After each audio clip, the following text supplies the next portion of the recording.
Sugeng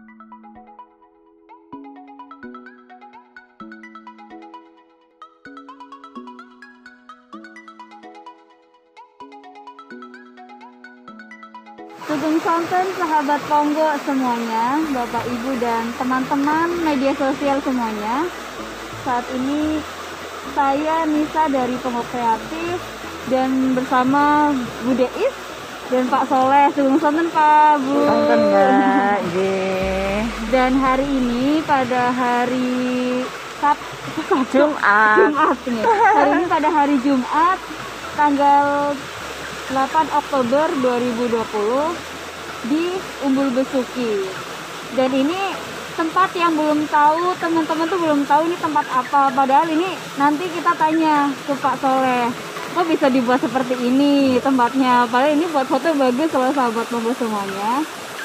Nah, Bu Deis ini salah satu ketua UMKM yang berjualan di Umbul Besuki. Dan Pak Soleh ketua Pokja 4 nih Pak. Pengelola Umbul Besuki juga. Nah, niki Bu Deis dan Pak Soleh izin bertanya. Ya. Izin bertanya. Untuk adanya Umbul Besuki kan pasti sebelum pandemi itu sudah berjalan ya Pak. Dari Umbul Besuki kan pembangunannya kan sebelum pandemi juga sudah berjalan. Ya. Sudah kira-kira sudah dari tahun 2018 nih. Tahun 2018 itu sudah mulai perencanaan untuk proses awal dari pembangunan Besuki. Diawali dari kita membersihkan terlebih dahulu bantaran sungai. Nah, tadi itu tahun 2018. Ya. Membersihkan bantaran sungai. Terus 2019 aktif memulai pembangunannya nggih?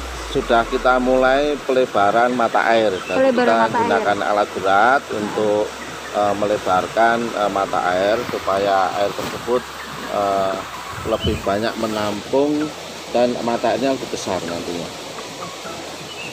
Terus Bapak, karena ini pandemi kan akhirnya Pak Kades untuk mungkin sedikit merubah rencana yang dari awal.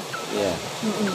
Itu dari Pokja 4 itu rencana yang Pak Kades bawakan dan dirembuk bersama dengan Pokja 4 itu apakah malah mempercepat atau ada perubahan yang nggak signifikan atau bagaimana Pak? Proses tersebut diawali dari perencanaan desa yang nanti sudah dialokasikan biaya dari RAPBDes untuk khusus di wilayah Umbul Besuki. Di situ dengan yang jelas sesuai kemampuan desa.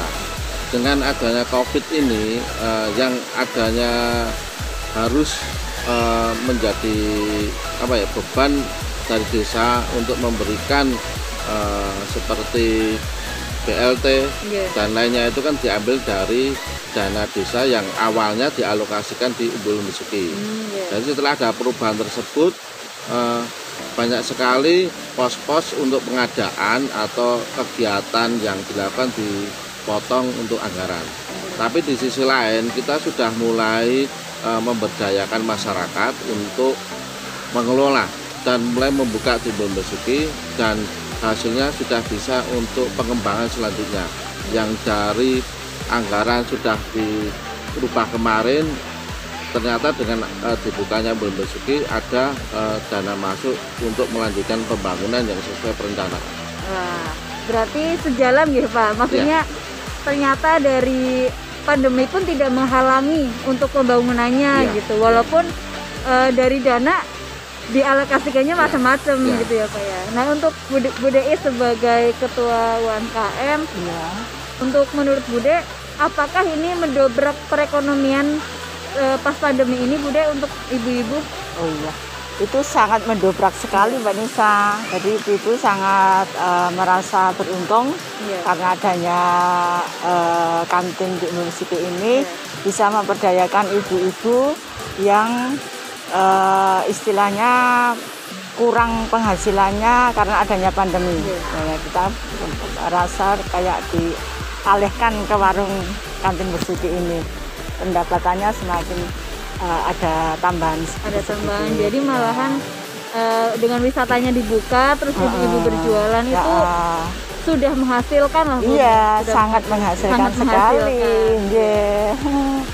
Terus untuk Pak Soleh, Ya. kan tadi kan Bawa bilang sudah memberdayakan masyarakat untuk bersama-sama membangun Umbul Besuki gitu ya Pak. Terus untuk masyarakat sendiri, respon untuk awalnya itu bagaimana Pak untuk bersama-sama berjuang membangun ini? Proses itu wajar dimanapun Mbak. Proses kita membuka untuk suatu kegiatan pasti ada pro kontra. Tapi kita mau meyakinkan masyarakat dengan keyakinan kita untuk mensukseskan atau target kegiatan kita bisa menjawab keraguan masyarakat. Walaupun sampai sekarang pun memang masih ada beberapa yang belum puas, tapi wajar seperti itu. Tapi kita tetap, ini proses step by step, tahapan-tahapan kita masih panjang. Kita baru memberdayakan baru kurang lebih 25% lah warga untuk wilayah setempat. Dan kita targetnya nanti 100% target. Ini yang harus kita kejar. Terus untuk prosesnya tetap kita sesuai perencanaan, memang sesuai perencanaan dari awal untuk tahapan-tahapan pembangunan. Dari hasil yang mulai kecil dari sekarang kecil harapan nanti lebih besar bisa menyelesaikan pengembangan yang sudah direncanakan, dan perencanaan tersebut sudah muncul nilai rupiahnya sebenarnya yang itu harus kita kejar. Yang selanjutnya untuk masyarakat kita tidak cukup menampung mereka saja, kita ada bentuk pelatihan atau konsep training nanti yang akan kita lanjutkan step berikutnya, karena di sini dalam pengelolaan butuh SDM yang sesuai yang diharapkan dalam jual jasa. Terus Pak, tadi kan bentuk pelatihan yang sudah direncanakan itu nanti bentuk pelatihan seperti apa Pak? Untuk pelatihan yang dari awal, dari dasarnya kita adalah untuk tuan rumah yang baik, ramah, ya sesuai target dari Sabta Pesona tersebut. Itu harus kita kejar itu Sabta Pesona itu. Jadi semua yang ada di sini, yang datang ke Umbul Besuki ada kenangan tersendiri. Jadi dari semua itu tuh membentuk kepuasan dan kenangan gitu Pak. Jadi kan orang-orang mau ke sini juga nyaman. Nanti kembali lagi bisanya itu. Itu kan dari kepuasan pelanggan. Terus dari sisi pengelola nanti diharapkan ada ilmu-ilmu baru yang contohnya akuntansi, manajemen. Di sini nanti akan kita terapkan karena kita nanti harus bertanggung jawab kepada desa, dan tanggung jawab tersebut tidak hanya sekedar ucapan atau hanya tertulis saja, tapi ada tahapannya, prosesnya nanti kita sajikan semua ke desa. Nuk Bude, pastikan sahabat Tonggo penasaran. Menu apa sih sebenarnya yang disajikan di Umbul Besuki ini? Menunya sih banyak Mbak, tapi ada khas menu dari Umbul Besuki yaitu plecing gembus sama minuman siketi. Plecing gembus? Sama siketi minumannya, itu khas ciri dari warung kantin dari Desa Tonggo ini. Terus hal menarik apa Bude yang mungkin Bude pernah rasakan selama berjualan di Umbul Besuki? Mungkin hal menarik yang membuat Bude itu terkenang-kenang. Itu apa Bude? Yang menarik sih banyak Mbak. Tapi yang banyak kami rasakan setiap hari Sabtu Minggu itu pengunjungnya yang kurang sabar itu loh. Sebagian besar pengunjung itu inginnya pesan langsung tersaji. Sebagian besar seperti itu. Itu sebagai PR kita bersama, bagaimanakah supaya pengunjung itu senang dan nyaman, terfasilitasi tepat gitu loh. Itu PR kita bersama. Soalnya pemesanan itu kan nggak langsung ya Bude, nggak bisa langsung tersaji karena banyak pesanan gitu loh, karena banyaknya pesanan itu loh. Pak Soleh mungkin sudah mendengar keluhan. Iya, itu PR bersama. Kenapa ya orang-orang sekarang itu kurang sabarnya itu loh. Itu dan saya pikirkan itu. Mungkin habis renang lapar Bude, jadi kan harus cepat gitu. Padahal sudah dari awal dan ini pesannya banyak, ditunggu 30 menit lagi ya iya, tapi baru 5 menit udah datang, pesanan saya udah datang belum, udah disiapin belum, udah lama loh kayak gitu. Tapi untuk semuanya aman ya Bude, Ibu aman, juga sehat nih, selalu sehat. Semangat karena semakin meningkat pengunjung kita semangat sekali. Pembagiannya Bude untuk bekerja itu di roll berapa hari gitu? 1 minggu. 1 minggu. Iya, 1 minggu. Dan itu berapa orang Bude yang dalam UMKM? 6 orang satu kelompok, 6 orang. Jadi Nanti kalau untuk Sabtu Minggu kita tambah freelance. tambah Banyak. freelance. Berapa? 5 ya Mas ya? 4 freelance. orang. Ya, 4 freelance. Oke. Dan Pak Soleh ini di wisata Umbul Besuki ini tetap menaati peraturan COVID nih Pak? Iya. Kita Dari di mulai sini menerapkan dari mulai masuk kepada pengunjung untuk selalu menaati protokol yang kita jalan di sini. Walaupun ada beberapa di lapangan kita ingatkan lagi, terus kita ingatkan. Selain itu kita juga di medsos juga menyampaikan bahwa di Umbul Besuki juga menerapkan sistem protokol yang harus dipahami setelah pengunjung datang. Jadi aman lah ya, maksudnya yang saya lihat juga beberapa pengunjung juga tetap menggunakan masker kalau mereka tidak renang sama makan ya. Oke Bapak, tapi ini pembangunannya sudah sampai sini atau akan berjalan lebih panjang? Pembangunan ini terus berantai. Ini kalau dihitung sampai sekarang baru 50% dari perencanaan. Jadi memang kita bangun dulu di utamanya dulu ya, di mata air, nanti berkembang lagi ke aliran sungai. Aliran sungai ini yang nanti kita jadikan jogging tracknya di sini. Kita ada nanti kegiatan outbound susur sungai seperti itu, dan termasuk di sebelah barat mata air Umbul Besuki nanti juga pengembangan lagi di spot-spot untuk selfie juga, untuk camping, untuk outbound, dan di situ nanti ada tempat meeting atau nanti kita tempat meeting terbuka.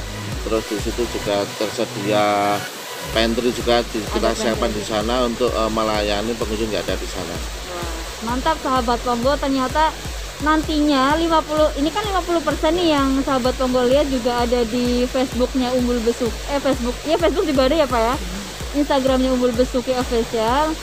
Ternyata yang tempat seindah ini itu ternyata baru 50%. 50%-nya nanti bisa ada jogging trekking, terus ada co-working itu selama sungai apa namanya Pak? Ini sungai Bantaran Sendang Robet. Bantaran Sendang Robet. Nanti di sana. Katanya tembus sampai Umbul Sari ya, Pak? Nanti tembus di Segedang. Tembus di Segedang. Nanti juga ada di sana memanah juga ada, naik kuda memanah. Jadi nanti kita siapkan sesuai kemauan pengunjung. Nah, kita aplikasikan, kita turuti kemauan pengunjung. Menarik banget. Tapi semua itu tuh tidak bekerja sendiri. Semua pihak terlibat. Dari elemen masyarakat, terus dari pemerintah desa dan semuanya ya Pak ya. Untuk memang saat ini memang masih ditopang dari dana desa. Tapi untuk selanjutnya ini nanti pengembangan sendiri dari hasil yang dikelola saat ini. Berarti udah ada hasilnya nih buat melanjutkan perjalanan. Masih panjang. Masih panjang. Dan Pak, ini menarik sekali karena Pak Kepala Desa Ponggo ini kan ternyata sudah menjalankan yang sekarang lagi dijalankan oleh kementerian juga, itu Sustainable Development Goals gitu, SDGs, dan ternyata itu visinya Pak Lurah, Makmur Lestarinya itu ternyata itu udah masuk ke dalam SDGs. Terus kan ini sih menyangkut ini aja ya Pak ya, menyangkut hal kecil gitu kan. Kenapa di Umbul Besuki masih pakai sedotan gitu aja Pak? Itu salah satu proses yang jadi tantangan kami lah. Memang kita kedepannya benar-benar menerapkan tidak pakai plastik. Tapi itu tidak bisa semudah membalikkan telapak tangan. Kita melalui proses dari penyampaian, penjelasan, dan target kita itu sesuai dari harapannya. Sebenarnya dulu pada waktu kita buka pertama yang baru ini loh ya, itu sudah mulai 1-2 mingguan itu udah nggak pakai sedotan. Ternyata pengunjung itu menanyakan terus. Pada akhirnya kita terus tergugah lagi menyiapkan. Jadi pengunjung menanyakan minta sedotan kayak gitu. Selama ini mereka yang selama pandemi kalau menggunakan tempat makan atau sedotan itu loh, yang kita berulang nggak dipakai itu minum pengunjung tempatnya masih langsung itu loh, Mbak. meragukan. Jadi walaupun kita mau- sudah proses lewat sterilisasi ataupun kita dengan air panas kita jalani, tapi mereka masih meragukan. Akhirnya untuk saat ini selama pandemi ya kita masih terpaksa jalan amannya ya sedotan itulah. Kita nggak langsung pakai gelasnya aja loh.